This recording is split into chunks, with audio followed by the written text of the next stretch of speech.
திருத்தணி கோயிலில் ஐஸ்வர்யா ரஜினிகாந்த் சுவாமி தரிசனம். தனது புதிய படக்கதையை முருகன் காலடியில் வைத்து வழிபட்டார். முருகப்பெருமானின் 5ஆம் படை வீடாக சிறந்து விளங்கும் திருத்தணி அருள்மிகு சுப்பிரமணிய சுவாமி கோவிலில் மாசி திருவிழா கொடியேற்றத்துடன் தொடங்கி நடைபெற்று வருகிறது. விழாவில் 3ஆம் நாளான மாசி கிருத்திகை இணைந்து வந்ததால் ஏராளமான பக்தர்கள் மலைக்கோயிலில் குவிந்து 2 வரிசையில் காத்திருந்து சுவாமி தரிசனம் செய்தனர்.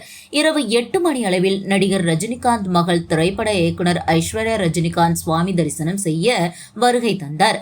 அவருக்கு திருக்கோயில் நிர்வாகம் சார்பில் வரவேற்பு வழங்கப்பட்டு சுவாமி தரிசனம் செய்ய ஏற்பாடுகள் செய்யப்பட்டது.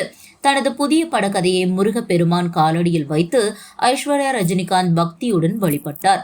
தொடர்ந்து திருக்கோயில் நிர்வாகம் சார்பில் அவருக்கு மலர் மாலை அணிவிக்கப்பட்டு விபூதி பிரசாதம் வழங்கப்பட்டது.